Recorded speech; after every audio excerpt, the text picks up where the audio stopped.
All right, today we are jumping into a really high-energy YouTube video called XRP Emergency. The whole thing is basically an urgent case for the cryptocurrency. The creator says they have something big to tell you, and in their own words, it's about to get hot in the kitchen. So let's go ahead and turn up the heat and see what this is all about. So, right out of the gate, the tone is, well, it's intense. The video literally opens with this line, setting up this high-stakes, high-risk vibe from the very first second. The message they're sending is pretty clear. This is not for the faint of heart, and you better know what you're doing before you step in. And that leads us to the first big theme, which is all about risk. The creator basically says, look, if you can't handle hot stocks, then you need to get out of the kitchen and just stick with something safer like index funds. It really feels like a direct challenge, you know? They're asking the viewer to think hard about their own tolerance for risk. But right after that really intense opening, they do a sharp pivot and hit you with a formal disclaimer. They make it crystal clear that this is all about going to school. It is not financial advice. They even say that if you need actual money help, you have to talk to a licensed financial pro. And that little piece of framing is absolutely crucial for everything that comes next. Okay, so once all those warnings and disclaimers are out of the way, the video finally dives into the real meat of it, the fundamental reasons why the creator believes so strongly in XRP's future potential. And for anyone who might be new to this, they do a really quick but important clarification. They explain that Ripple, that's the company, the engine behind the whole operation. And then there's XRP, which is the actual digital coin, the thing that's used to send and receive money super fast and cheap. Now, a huge piece of their argument comes down to this one development, the claim that BNY Mellon is now safeguarding $500 million in Ripple's stablecoin funds. The video's creator calls this a massive power play. The idea is that this is a huge signal of trust from a major institution, whether you call it an official partnership or not. And that idea feeds right into this next point.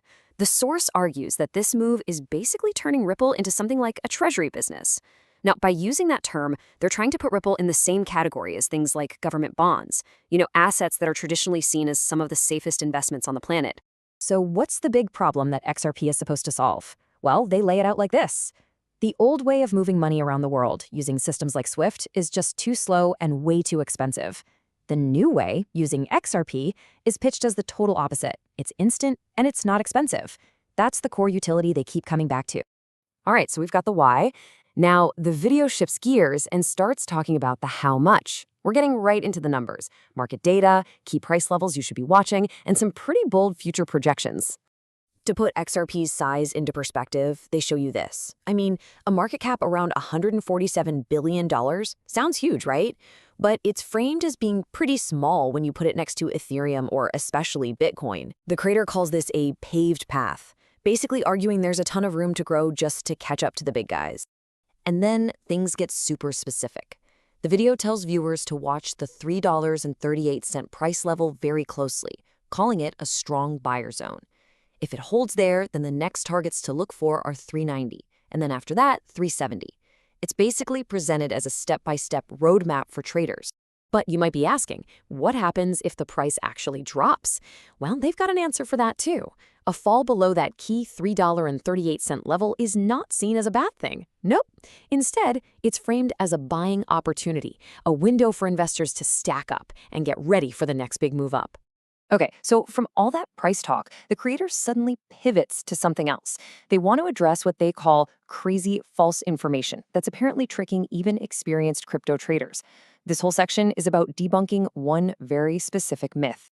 So here it is, the big question. Can you mine XRP? It's a really fundamental question in crypto, and the source wants to make absolutely sure that everyone in their audience knows the real answer. And the answer could not be more direct. The creator just says no, no, no, and then tells someone to repeat that for those in the back. They want to leave zero room for any confusion on this point. You just can't do it. And here's the why behind that. The source explains that the entire supply of 100 billion XRP tokens was just created all at once, right at the beginning. They were pre-mined. And because it uses its own unique system for confirming transactions, it just doesn't fit into those typical mining categories like proof of work for Bitcoin or proof of stake for Ethereum. All right, so as the video starts to wrap up, it does what a lot of these videos do. It transitions into some pretty direct calls to action and promotional offers for the people watching. And there are two main offers they highlight. First, there's this secret formula for finding stocks that could go up 100 times, which they say you can find in a pinned comment. And second, there's an affiliate link to sign up for the Robinhood app where you can get some free stocks. So, after all the technicals, all the warnings, all the promotions, what is the final price target? Well, the creator says it's their personal belief that XRP is going to hit $10, and it's going to happen soon. And just to really hammer home their conviction, they add that it's not a question of if it will happen, but when. And that brings us to our final thought. This video is just this fascinating mix of everything, isn't it? You've got market analysis, these high-stakes emergency warnings, technical deep dives, and direct product promotion all rolled into one. So as we see more and more content like this, it makes you wonder, what does this hybrid format really tell us about how information gets shared and, maybe more importantly, how trust gets built in this new age of the everyday retail investor?